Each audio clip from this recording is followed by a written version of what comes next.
जय जय श्री राधे। श्री श्री राधा रमणो जयति। भज निताय गौर राधे श्याम। जप हरे राम। चरित सुधा श्री श्रीमद राधा रमण चरणदास देव बाबा जी महाशय बड़े बाबा का जीवन चरित्र। मूल बंगा संपादक प्रकाशक श्री रामदास बाबा जी। हम इस प्रकार की सर्व इंद्रियों द्वारा की जाने वाली कृष्ण सेवा को बड़ा कहें या केवल मानसिक विग्रह लीला को।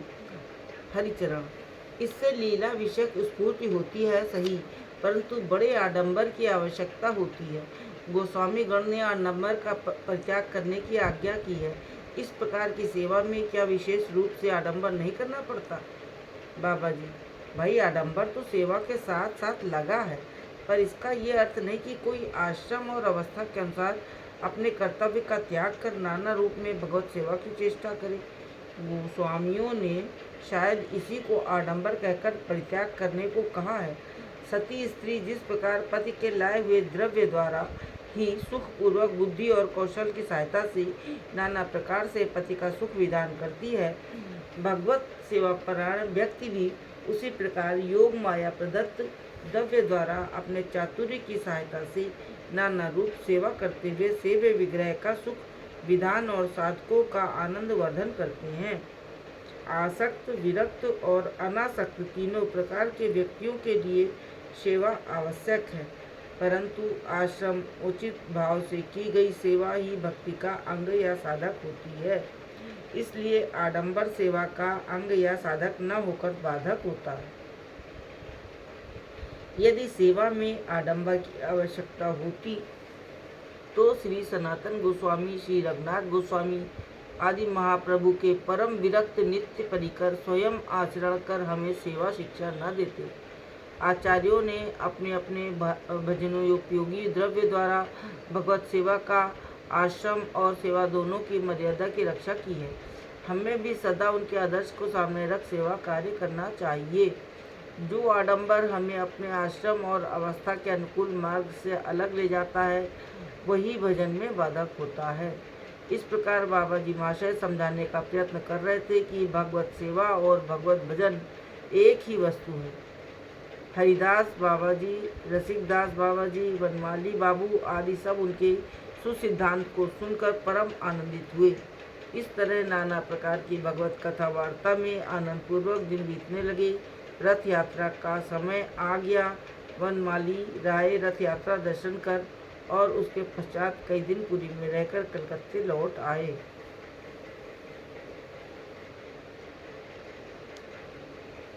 बहुरूपिये का उद्धार। इस घटना के संबंध में छोटे बिहारी दास बाबा जी महाशय ने जो कुछ लिखा है उसी को हम यहाँ उद्धृत कर रहे हैं। बंगाब्द 1312 में रथ यात्रा के उपलक्ष्य में हम लोग श्री रामपुरी गए थे। उस समय राजर्षि वनमाली सपरिवार वहाँ आए थे। यात्राकालीन जगन्नाथ देव जहाँ जिस रूप में अवस्थान करते थे, बाबा जी महाशय भी वहीं उसी रूप में दिन व्यतीत करते थे। जगन्नाथ देव का रथ जब राजमार्ग पर रहता तो वे भी उस रथ की रस्सी पर सिर रखकर रास्ते में सो रहे थे। 2 दिन तक उनके दर्शन न पाने के कारण मैं बड़ा उत्कंठित था। बाजार की ओर चला जा रहा था। उसी समय अकस्मात देखा कि करुणामय गुरुदेव दास की उत्कंठा दूर करने के लिए सामने उपस्थित है। सर्वांग चंदन चर्चित और एक नई चादर से ढका है। आजानुलंबित मालती वकुल आदि पुष्पमालाओं से वक्ष स्थल सुशोभित है। सुवासित तांबूल से अधर सुरंजित हैं। हंसते हुए अमृत से भी मधुर स्वर में बोले, क्यों रे बिहारी, कैसा है? मैं प्राणहीन देह जैसे हो सकती है वैसा ही। इतना कह मैंने श्री चरणों में दंडवत प्रणाम किया। कृपा में प्रभु ने तुरंत उठाकर मुझे आलिंगन किया। सुशीतल वक्ष के स्पर्श से मेरी सारी ज्वाला मिट गई। जन्म जन्मांतर के पाप ताप दूर हुए और मैं एक अनिवर्चनीय शांति सागर में डूब गया। मंत्र मुग्ध के समान श्री गुरुदेव के पीछे पीछे जाने लगा। प्राण वल्लभ मठ में उस समय परम पूजनीय प्रभुपाद श्रीयुक्त अतुल कृष्ण गोस्वामी महाशय ठहरे हुए थे। इन्होंने जैसे ही मठ के दरवाजे पर पहुंच प्रभु जी कहकर आवाज़ दी, वे झट बाहर आ गए। दोनों बाहर बैठे नाना रूप हास्य कौतुक पूर्ण वार्ता में संलग्न थे।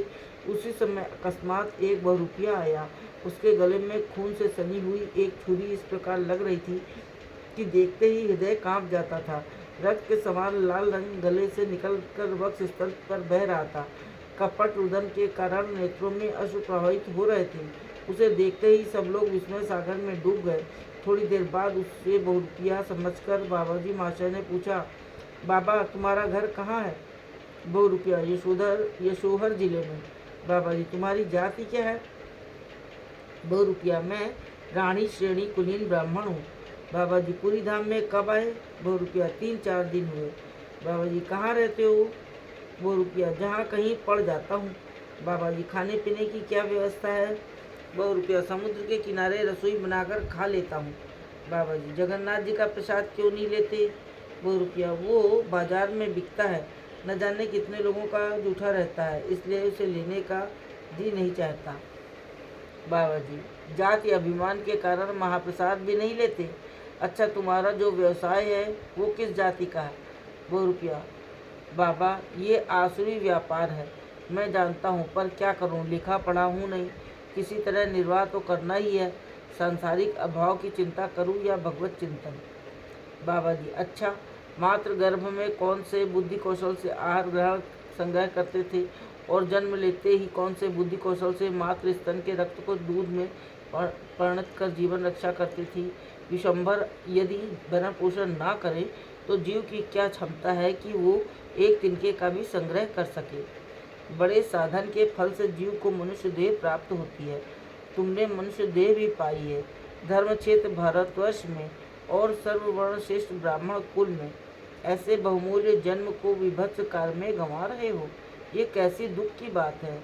ये भ्रमजाल छोड़ो और भगवत उपासना करो। जो अनाथ, अंध, आतुर, पशु पक्षी कीट पतंगादि का पालन करते हैं, वे सर्वशक्तिमान सर्वांतर्यामी सर्वनियंता तुम्हारे स्त्री पुत्रादि का पालन नहीं करेंगे क्या? यो असौ विश्वम्भरो देवः स किं भक्तानुपेक्षते। हा निताई चांद, जीव की दुर्दशा पर दृष्टिपात करो प्रभु। इतना कह बालक के समान रुदन करने लगे। बहुरूपिया अभी तक काठ की पुतली के समान उनकी ओर एकटक देख रहा था। एकाएक उसके हृदय में बांध टूट गया। वो पोशाक फेंक कर रोते रोते उनके चरणों पर गिर पड़ा और कहने लगा, दया मैं बड़ा पाखंडी और पतित हूँ, मेरा उद्धार कीजिए, मेरा और कोई उपाय नहीं है प्रभु। अनुतापालन से मेरा हृदय दग्ध हो रहा है, ये यातना असह्य हो रही है। करुणा में आप इस मोह मुद्रा पानासक्त नारकी का उद्धार न करेंगे तो इसकी किस प्रकार की गति न होगी। इस न कह वो और ऊंचे स्वर से रोने लगा। उसकी कातर उक्ति सुन पाषाण का भी हृदय पिघल जाता। उसका करुण क्रंदन सुन उसके दुख को देख गुरुदेव का कृपाद्र हृदय द्रवीभूत हो गया। उन्होंने उसे उठाकर आलिंगन किया और उसके अशेष जन्मार्जित पाप तापों को दूर कर उसे चैतन्य किया। वो अश्रुगदगद कंठ से कहने लगा, यदि अयाचित कृपाकारी वांछा कल्पतरु प्रभु की यही इच्छा है कि उनकी ग्रस्त व्याधि दूर करे तो बाकी रोग भी क्यों रह जाएं? ऐसी कृपा क्यों न करे कि मैं मिथ्या जाति कुल अभिमान त्याग कर भगवत पथ का पथिक हो जाऊं। मैं आपके श्री चरणों की शरण में आया हूँ, मेरा उद्धार कीजिए। तब बाबाजी महाशय प्रभुपाद की ओर इशारा कर कहने लगे, देखो तुम्हारे उद्धार करता साक्षात नित्यानंद स्वरूप विराजमान है, इनके चरणों की शरण लो, अभीष्ट सिद्धि होगी। ब्राह्मण ठीक काठ की पुतली के समान जैसे जैसे ही ये नचा रहे थे नाच रहा था। इनकी आज्ञा पाते ही प्रभुपाद के चरण पकड़कर रोने लगा। दयाद्र हृदय प्रभुपाद ने भी शीघ्र ब्राह्मण को उठाकर आलिंगन किया। इधर श्री गुरुदेव ने गणेश भंडारी को बुलाकर उसका सिर मुड़ा देने के लिए मुझे आदेश किया। मैंने शीघ्र गणेश को बुला आदेश का पालन किया। क्षीर के पश्चात गणेश से जल मंगवाकर ब्राह्मण को स्नान कराया। तब बाबाजी महाशय ने प्रपात से उसे मंत्र देने को कहा। पहले आपत्ति कर वे बोले, बाबाजी महाशय के साथ रहकर उनके आदेश के अनुसार चलना, तुम्हें किसी प्रकार का अभाव न होगा। एकांत भाव से इन्हीं की शरण में रहना। ब्राह्मण हाथ जोड़कर बोला, बाबा मैंने केवल इस जन्म के लिए ही नहीं, जन्म जन्मांतर के लिए इनके चरणों में आत्मसमर्पण कर दिया है। यही मेरे उद्धार करता है। ये जो भी आदेश करेंगे तन मन से उसका पालन करूँगा। इतना कह वो फिर बाबाजी महाशय के चरणों में साष्टांग लेट गया। इन्होंने राम दादा आदि को कीर्तन करने के लिए बुलाने को मुझे भेज दिया। अपना परिधेय बहिर्वास उतारकर उसे पहनने को दिया। उसके पास एक छाता, एक घंटी और 10 पैसे थे। वो सब दक्षिणा स्वरूप प्रपात को देने का उसे आदेश दिया। ब्राह्मण प्रफुल्ल हो वो सब द्रव्य प्रपात को देने लगा। उनके मना करने पर बाबाजी महाशय ने कहा, मेरा आग्रह है कि आप इसे अभी स्वीकार कर ले, पीछे देखा जाएगा। इधर राम दादा सदल बल कीर्तन लेकर आ गए। बाबाजी महाशय उन्हें ब्राह्मण को साथ ले श्री जगन्नाथ देव के मंदिर की परिक्रमा को जाने का आदेश कर स्वयं मठ की ओर लौट गए। श्री गुरुदेव की कृपा से उस दिन से ब्राह्मण विशेष अनुराग के साथ विशुद्ध भक्ति का याजन करने लगा। ब्राह्मण की अवस्था देख सब लोग आश्चर्य में पड़ गए और महत कृपा का जयघोष करने लगे। जय जय श्री राधे।